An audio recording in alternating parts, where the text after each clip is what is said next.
ഞാൻ വരാം Vineesh. P K Gopan, ജില്ലാ പഞ്ചായത്ത് പ്രസിഡന്റ് നമുക്കൊപ്പം ചേരുന്നു. ശ്രീ പി കെ ഗോപൻ, വലിയ ഒരു അനാസ്ഥ ഇതിനകത്ത് സംഭവിച്ചിട്ടുണ്ട് എന്ന് വ്യക്തമാകുന്ന രീതിയിലുള്ള കാര്യങ്ങളാണ് വരുന്നത്. താങ്കൾ ഈ സ്ഥലത്ത് തന്നെയാണോ ഉള്ളത്? ഞാൻ സ്ഥലത്തില്ല, ഞാൻ ജില്ലാ പഞ്ചായത്ത് ഓഫീസിലാണ്. ഞാൻ വിവരങ്ങൾ മനസ്സിലാക്കിയിടത്തോളം സ്കൂളുമായി ബന്ധപ്പെട്ട ഒരു അനാസ്ഥയുടെ പ്രശ്നം ഇല്ല എന്നുള്ളതാണ്. കുട്ടികൾ കളിക്കുകയും അവര് ചെരുപ്പെടുത്ത് പുറത്തേക്ക് എറിയുകയും ചെയ്തു. ഒരാളിന്റെ ചെരുപ്പ് മറ്റൊരാളുടെ അടുത്ത് പുറത്തേക്ക് എറിയുകയാണ് ഉണ്ടായത്. എറിഞ്ഞപ്പോൾ ഇത് ലൈനിൽ ചെന്ന് കൊരുത്തിരുന്നു. അപ്പോഴിത് ആരുടെയും ശ്രദ്ധയപ്പെടുന്നില്ല. കുട്ടികൾ തന്നെ ഡെസ്കും ബെഞ്ചും ഒക്കെ എടുത്തിട്ട് കളിച്ചിട്ട് ഡെസ്കിന്റെ പുറത്തൊക്കെ കയറി ഓടുകയും കളിക്കുകയൊക്കെ ചെയ്തിട്ട് അവിടെ അടുത്തുള്ള സ്കൂളിന്റെ സൈക്കിൾ ഷെഡുണ്ട്. ആ സൈക്കിൾ ഷെഡിന്റെ പുറത്ത് ഇത് ഉപയോഗിച്ച് കയറിയിട്ട് ഈ കുട്ടി അതിന്റെ ഒരു കോൺസിക്വൻസ് മനസ്സിലാക്കാതെ, അപകടത്തിന്റെ ഗൗരവം മനസ്സിലാക്കാതെ ലൈനിൽ നിന്ന് ഈ ചെരുപ്പ് എടുക്കാൻ ശ്രമിച്ചതാണ് കാരണം. അത് സ്കൂളിനകത്ത വയറിംഗ് സിസ്റ്റത്തിന്റെ കണക്ഷനോ ഏതെങ്കിലും തരത്തിലുള്ള സംവിധാനത്തിന്റെയോ പ്രശ്നമല്ല ഇത്. അതിന്റെ മുമ്പിൽ കൂടെ PW റോഡാണ്. ആ റോഡിൽ കൂടെ പോകുന്ന ലൈനിലാണ് ഈ ചെരുപ്പെടുത്തെറിയുകയും അങ്ങനെ അത് എത്തിപ്പിടിക്കുകയാണ് ചെയ്യുന്നത്. എത്തിപ്പിടിക്കുന്നതിന് ഈ സ്കൂളിന്റെ സൈക്കിൾ ഷെഡ് അവർ ഉപയോഗിച്ചിട്ടുണ്ട്, അതിന്റെ മുകളിൽ കയറി ഉപയോഗിച്ചിട്ടുണ്ട്.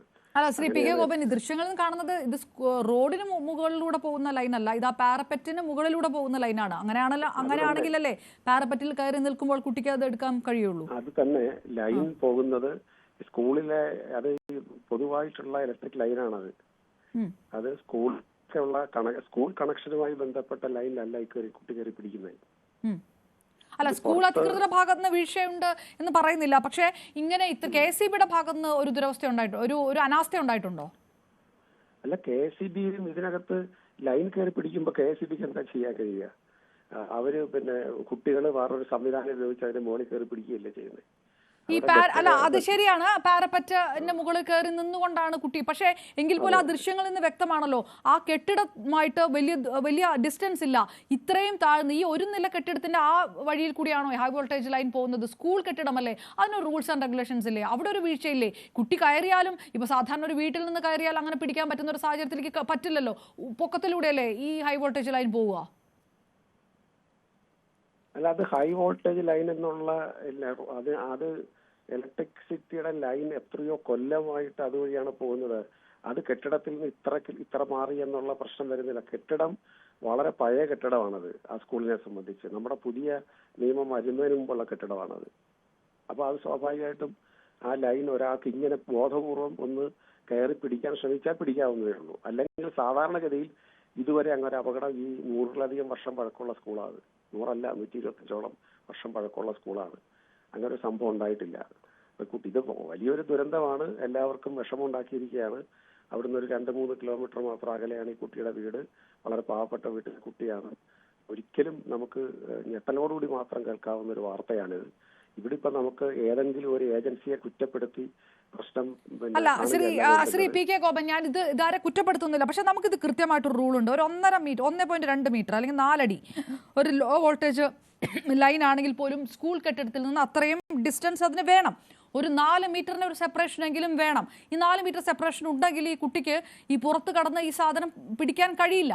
കാരണം ഈ പാരപ്പറ്റിന് തൊട്ട് അടുത്തുകൂടെയാണ്, പാരപ്പറ്റിന് തൊട്ട് മുകളിലൂടെ ആ കെട്ടിടത്തിന്റെ 1ാം നില കെട്ടിടത്തിന്റെ ആ ജനാലയുടെ കുട്ടിക്ക് പുറത്തിറങ്ങി വന്ന് കയറി നിന്ന് പിടിക്കാവുന്നത് 4 മീറ്റർ അതിനകത്തുണ്ടെന്ന് താങ്കൾ കരുതുന്നുണ്ടോ? 4 മീറ്റർ ഒന്നും വേണ്ട അതിന്.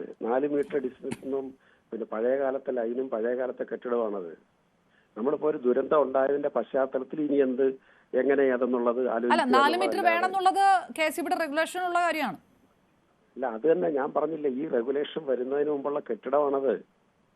അല്ല, സ്വാഭാവികമായിട്ടും അപ്പോൾ അല്ല, എനിക്ക് താങ്കൾ ആരെയാണ് ന്യായീകരിക്കുന്നതെന്ന് മനസ്സിലാവുന്നില്ല. ഇങ്ങനെ ഒരു വിഷയമുണ്ട്, അത് സ്കൂൾ അധികൃതർ പ്രതിയാക്കുന്നത് എനിക്ക് മനസ്സിലാവുന്നില്ല. സ്കൂൾ അധികൃതർ ഇത് അറിയിച്ചതാണ്, KSEB ഇത് മാറ്റേണ്ടതാണ്. ദുരന്തം ഉണ്ടായപ്പോൾ ആരെങ്കിലും ഒരാളെ പ്രതിയാക്കാൻ നിൽക്കുന്നവരോട് എനിക്ക് കൂട്ടുനിൽക്കാൻ പറ്റുമോ? അല്ല, ഇപ്പൊ സ്കൂൾ അധികൃതരുടെ ഭാഗത്തുനിന്ന് വീഴ്ചയില്ല, KSEBയുടെ ഭാഗത്തുനിന്ന് വീഴ്ചയില്ല, കുട്ടി പുറത്തിറങ്ങി ഉണ്ടായ അപകടം മാത്രമാണെന്നാണോ? ഇനി KSEBയുമായി ബന്ധപ്പെട്ട ലൈനകത്ത് ഇനി എന്താന്നുള്ളത് അത് ടെക്നിക്കൽ ഏജൻസി പരിശോധിക്കട്ടെ. പരിശോധിച്ചിട്ട് അവർ തെറ്റ് ചെയ്തിട്ടുണ്ടെങ്കിൽ നമുക്ക് എല്ലാവർക്കും കൂടെ അവർക്കെതിരായിട്ട് നിൽക്കാം. Madam. Shri P K Gopan, ഇത് സ്കൂൾ അധികൃതർ മെയ് മാസത്തിൽ പരാതി കൊടുത്തത് താങ്കൾക്ക് അറിയാമോ? ഞാൻ നിന്ന് തരണം പറ്റുമോ? ഇല്ല, വേണ്ട, താങ്കൾ അതിന് നിന്ന് തരണ്ട. പക്ഷെ സ്കൂൾ അധികൃതർ മെയ് മാസത്തിൽ പരാതി കൊടുത്തിരുന്നു, ഈ ലൈൻ താഴ്ന്നു നിൽക്കുകയാണ്, ഇതിൽ നടപടി എടുക്കുന്നത്. ജില്ലാ പഞ്ചായത്ത് പ്രസിഡന്റ് അതിനെ കുറിച്ച് വല്ല അറിവുണ്ടോ? വീഴ്ചകൾ ഉണ്ടെങ്കിൽ നമുക്ക് ടെക്നിക്കലായിട്ട് പരിശോധിച്ചിട്ട് അല്ല താങ്കൾ ഇത് പറയുമ്പോൾ സ്കൂൾ അധികൃതർ 3 മാസം മുമ്പ് കൊടുത്ത പരാതിയെ കുറിച്ച് താങ്കൾക്ക് അറിയാമോ? ഇങ്ങനൊരു വിഷയമുണ്ട്, ഇതൊരു അപകടത്തിലേക്ക് എത്തിക്കുമെന്ന് പറഞ്ഞ് സ്കൂൾ അധികൃതർ നേരത്തെ പരാതി കൊടുത്തിട്ടുണ്ട്. അത് ജില്ലാ പഞ്ചായത്ത് പ്രസിഡന്റ് അറിയില്ല. പകരം ഇവിടെ ഒന്നും ഉണ്ടായിട്ടില്ല, ഇത് സ്വാഭാവികമല്ലേ എന്ന് താങ്കൾ പറയുന്നത് എന്തർത്ഥത്തിലാണ്? ഇത് സർക്കാർ സ്കൂളല്ല മാഡം, ജില്ലാ പഞ്ചായത്ത് പ്രസിഡന്റ് അറിയേണ്ട കാര്യമില്ലത്. അപ്പൊ പിന്നെ താങ്കൾക്ക് ശരി, ജില്ലാ പഞ്ചായത്ത് പ്രസിഡന്റ് അത് അറിയേണ്ട കാര്യമില്ല എങ്കിൽ സ്വാഭാവികമായിട്ടും ഇവിടെ ഒരു വിഷയവുമില്ല, ഇവിടെ ഒരു പരാതിയും ഇല്ല എന്ന് താങ്കൾ പറയരുതല്ലോ. അറിയാത്ത കാര്യത്തെ കുറിച്ച് പറയാതിരിക്കുന്നതാണല്ലോ കുറച്ചുകൂടെ മര്യാദ.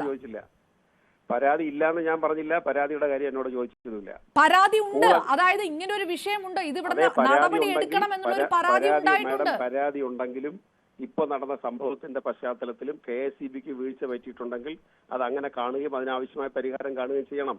അതിൽ തർക്കമില്ല. ശരി, നന്ദി. Panchayat president P K Gopan, വിദ്യാഭ്യാസ